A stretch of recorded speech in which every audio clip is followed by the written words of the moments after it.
안녕하십니까. 스페이스 솔루션의 이유정입니다. 이번 시간은 표준 부품 창 안에 있는 세부 내용에 대해서 한번 쭉 훑어보는 시간을 갖도록 하겠습니다. 우선 목록 선택에 보시면은 여러가지 이제 베이스와 관련된 그다음에 일반 표준 부품, 쐐기블럭 혹은 인로우, 냉각, 밀핀, 슬라이드 변형구와 같은 어떤 세부 목록을 보실 수가 있겠고, 그 밑에 검색할 수 있는 기능이 있어요. 볼트를 찾는데 여기 어느 경로에 있는지 모를 경우에 이렇게 엔터 키를 누르시면 이렇게 순차적으로 검색을 하실 수가 있어요. 그 다음에 이 옆에 있는 뷰 기능에 대해서는 이제 바깥으로 빠져나와 있는 기능이 원래는 있는데, 작업하시다가 뭐 개별 파트로 이동을 하겠다, 다시 작업을 하고 나서 탑 파트로 이동을 하실 때, 자, 이 창을 껐다가 다시 키셔야 되잖아요. 이 기능을 쓰시기 위해서는. 그래서 이 창 안에서도 작업을 하실 수 있게끔 만들어 놨어요. 자, 예를 들어 선택한 어떤 뭐 볼트 부품을 이렇게 선택을 했어요. 자, 얘를 블랭크 시키고 싶다 할 경우에는 이 블랭크 아이콘을 이렇게 눌러주시면은 뒤에 화면으로 이제 이동이 되는 걸 보실 수가 있겠고, 자, 몰드 베이스만 블랭크 시키겠다, 이렇게 눌러주시면은 블랭크.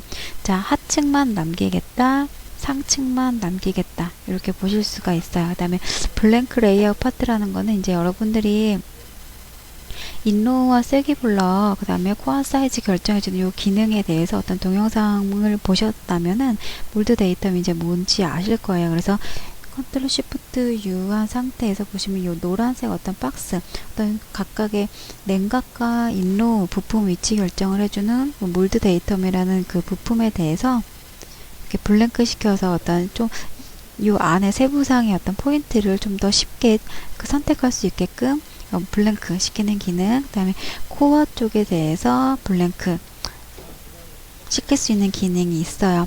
자, 그 다음에 필터링 기능을 보시면은 이제 필터링이라는 게 어떤 파이 부품에 대해서 어떤 그 커브의 속성값을 인식을 해서 한 번에 자동으로 뿌릴 수 있는 기능인데, 자, 예를 들어서 자, SUP 2D를 제가 몇 가지 이제 만들어 보도록 할게요. 포인트 다이아로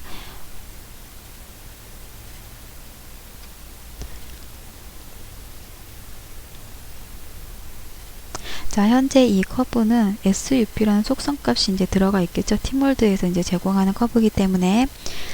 자, 이 상태에서 타입을 선택해서 자, 자동 필터링을 누르시게 되면은 나는 이 특정 위치에 이 파일 형상의 값을 갖고 있는 SUP 타입 1 형상을 만들고 싶습니다 했을 때 굳이 몇 번 이렇게 포인트를 찍지 않아도 자동 필터링 기능만으로도 이렇게 선택을 해서 빨갛게 지금 하이라이트가 된 거 보이시죠?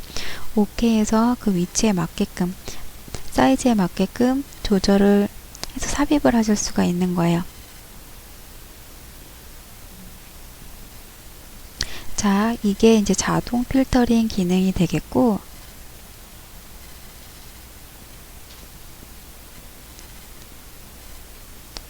자, 수동 필터링이라는 건 이제 여러분들이 만든 커브나 혹은 그 작업해 놓으신 DWG 파일을 임포트 시켜서 어떤 이 커브의 임의대로 이제 여러분의 그 이름을, 프로퍼티즈의 어떤 속성 값을 이름으로 이제 인식을 해서 작업을 하시는 거예요.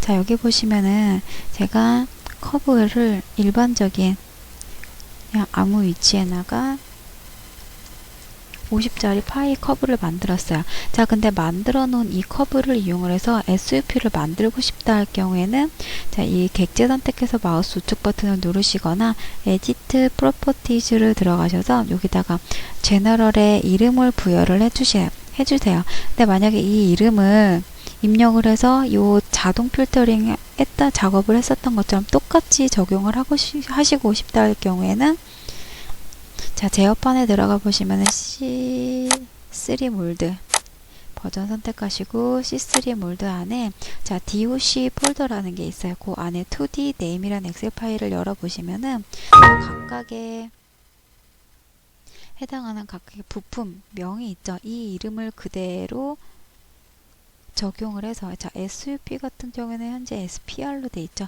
복사를 해서 여기다가 이름을 부여를 해볼게요. SPR이라는 이름으로. 그러면은 이 커브의 속성 값을 다시 한번 들어가 봤을 때 SPR이라는 이름으로 지정이 돼 있죠. 자, 다시 SUP를 삽입을 하는데, 자, 타입 1을 선택하고요. 자동 필터링을 이용을 하실 때 제가 이제 베이지 커브 이용해서 만든 커브도 어떤 속성 값이 이제 들어가 있는 형상으로 이제 바뀌었기 때문에 자동 필터링을 하실 수가 있어요. 자, 이번에는 이 커브의 이름을 SPR이 아니라 데이터 엑셀 파일을 잃어버렸다, 아직 생각이 안 난다 하실 경우에는 임의의 이름으로 이제 지정을 하셔도 사용을 하실 수가 있어요. 그게 이제 수동 필터링 기능인데, 자, SP 타입을 결정을 해주시고 수동 필터링. 자, 여기 보시면 이제 객체를 굳이 선택하시는 게 아니라 여기다가 제가 이름을 부여를 해놨던 가상의 이름을 선택을 이렇게 해주시면은, 자, 이름이 777이 수동 필터링 들어가서 여기다가 777 엔터 누르시면은, 자, 잠시만, 객체 선택해서 이름을 다시 한번 7777이네요. 자, 다시 수동 필터링 들어가서 타입 결정하시고, 자, 수동 필터링을 하겠습니다. 이름은 7777입니다. 엔터 누르시면 얘가 활성화가 되죠. 요 위치에 요 파이 값을 갖고 있는 부품이 이제 삽입이 되실 거예요.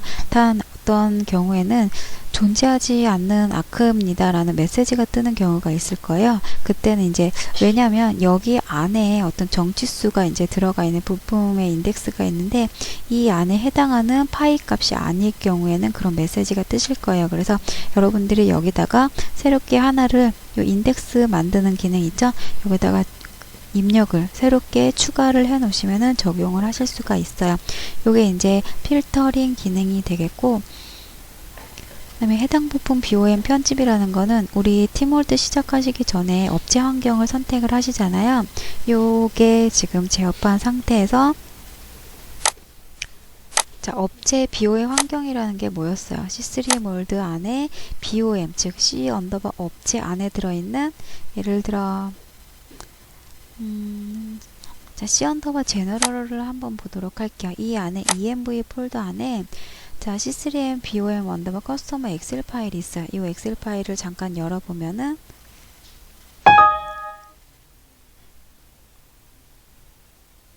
자, 각각의 품번 품명에 대해서, 부품들에 대해서 재료 발주를 할 건지 안 할 건지, 상원판의 이름은 재료 발주할 때는 이제 상원판으로 나갈 거고, 어셈블리 트리 구성은 A 언더바 플레이트, 재료 발주를 할 거다 안 할 거다. 다음에 사이즈 측정은 팀홀드에서 이런 X, Y, Z의 값으로 인식을 해주고, 이러한 어떤 재질이라든지 이런 BOM 정보 값에 대해서 이렇게 이 경로를 통해서 보실 수가 있는데, 굳이 이렇게 제어판 상태로 들어가지 않고서도요, 표준부품 창을 이용을 해서 엑셀 파일을 쉽게 오픈을 하실 수가 있어요. 자, 해당 부품 BOM 편집을 하기 위해서, 자, 삽입을 하면 자동으로 재료 발주 등록이 되면서 업체 환경에 맞게끔 품번 품명, 어떤 재질이 등록이 되겠죠. 자, 삽입하기 전에 이 내용에 대해서 이제 여러분들이 SUP01 타입을 하겠다. 자, BOM 편집을 들어가면 자동으로 얘가 지지봉 내용이 하이라이트가 되면서 이제 여러분들에 대한 세부적인 내용을 수정하실 수가 있는 기능이 BOM 편집 기능이에요. 그 다음에 실시간 업데이트라는 게 항상 켜져 있는 걸 보실 수가 있는데, 여러분들 부품 삽입을 하시고 나서 어떤 치수 변경 들어가서 값 필터링 하신 다음에 엔터키 누르시면 형상과 어떤 변수값이 같이 변경이 되는 걸 보실 수가 있겠죠. 그게 이제 실시간 업데이트라는 옵션이 체크가 돼 있기 때문에 형상도 같이 변경이 되는데, 변경을 한꺼번에 다 하고 나서 형상 변경을 하고 싶다 할 경우에는 이 옵션을 체크를 해지를 하고 다 변수값을 부여하신 다음에 한꺼번에 이제 업데이트 하시면 되겠죠. 자, 그 다음에 페어런트 파트라는 거는, 자, 자, 어떤 부품을 삽입을 하기 위해서 세부사항까지 선택을 했어요. 자, 그랬을 때 셀렉트 파트, 그 어떤 부품들에 대해서 어떤 경로가 들어가는 이 부품이 삽입되는 경로를 여기서 이제 보여주는데, 자, 예를 들어 SUP는 스탠다드 파트 밑으로 들어간대요. 근데 특정 컴포넌트 밑으로 들어가게 하기 위해서, 자, 셀렉트 파트, 나는 요 상고정판 혹은 뭐 SUP를 삽입하는데 상밀판 이 컴포넌트 밑으로 집어넣고 싶다 할 경우에는, 자, 셀렉트 파트, 이 컴포넌트가 어느 트리 안에 존재하는지 모르기 때문에 이 컴포넌트를 선택하시게 되면 이 언더바 플레이트라는 이름으로 검색이 되죠. 이제 부품 삽입을 하시게 되면 이 밑으로 이제 트리가 구성이 되겠고, 자, 일반 선택은 슬라이드나 변형 밀핀, 슬라이드, 마법사 같이 어떤 하나의 단품을 어셈블리 트리 구조와, 그러니까 하나의 세트 부품으로 만들 때 사용하시는 그 기능이 되겠고요. 그 다음에 삽입 방법을 보시면은, 자, 여러 가지가 있는데 널이라는 건 이제 티몰드에서 이 해당되는 부품의 최고 적절한 위치로 삽입이 되게끔 해주는, 그 도와주는 기능이 이제 널이 되겠고, WCS는 원점을 기준으로, 플랜은 어떤 면을 선택을, 부품 삽입을 이렇게 하게 되면 면을 찍으라는 메시지가 나오죠. 자, 선택한 면을 기준으로, 그 다음에 플랜 Z라는 거는 이제, 자, 예를 들어,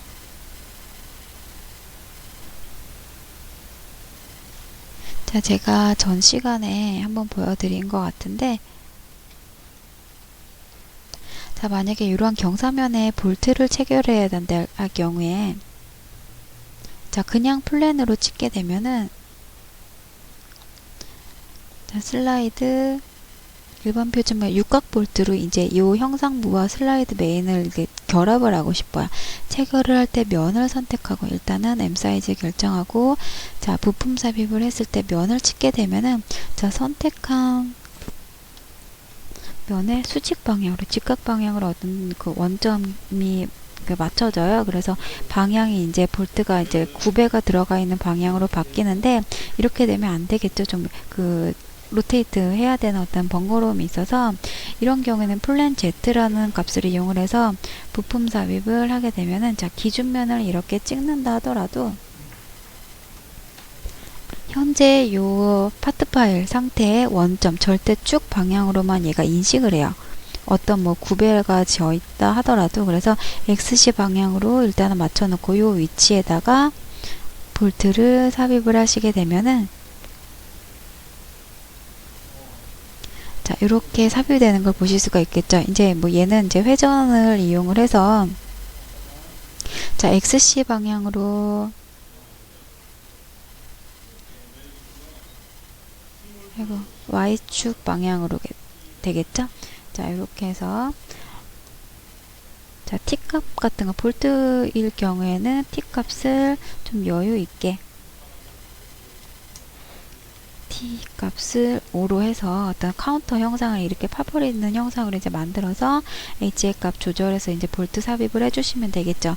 자, 다시 탑으로 와서, 자, 포인트라는 거는 이제 포인트 컨스트럭터를 이용해서 육각 볼트 M20짜리를 만들겠습니다. 할 경우에, 자, 부품 삽입, 스냅을 이용을 해주시면 조금 더 깔끔한 작업을 하실 수가 있겠죠. 자, 부품 삽입, 말 그대로 어떤 특정 포인트, 나는 요 센터 위치에다가 만들겠다 할 경우에는 요 포인트 컨스트럭터 창을 이용을 이렇게 해줘서 특정 위치점을 맞춰주시면 돼요. 자, 그 다음에 그 밑에 다이아와 렉탱글이라는 거는 포인트와 비슷한 기능이긴 하지만 파이 부품들에 대해서 요 직경값, 방금 전에 보여드렸던 SUP 같은 요런 혹은 EGP 이런 파이 형상들에 대해서 요 포인트 다이아 방법을 이용을 하시게 되면은, 지지봉을 30짜리를 보도록 할게요. 자, 부품 삽입을 했을 때 요 파이, 요 30파이짜리의 커브를 미리 보게 하면서, 포인트 렉탱글은 사각 밀핀 할 때 많이 쓰시게 되겠죠. 자, 부품 삽입을 일반 핀 종류의 사각, 자, 요 값에 대해서 포인트 렉탱글 방법으로 이용을 하시게 되면 요 사각 사이즈를 미리 보게 하면서 이제 포인트를 찍으실 수가 있기 때문에 각각의 이제 부품에 대해서 밀핀, SUP, 이젝트 로드봉 이러한 어떤 탱크 냉각 같은 부품에 요 삽입 방법, 포인트 다이아 방법을 이용을 하시면은 그 주변에 어떤 부품들과 걸리는지 안 걸리는지 간섭 체크를 하시면서 형상 확인을 하시면서 이제 포인트를 찍으실 수가 있겠죠. 자, 다음 시간에는 이제 어떤 축 이동 혹은 카피, 그 다음에 무브 기능에 대해서 한번 보도록 하겠습니다.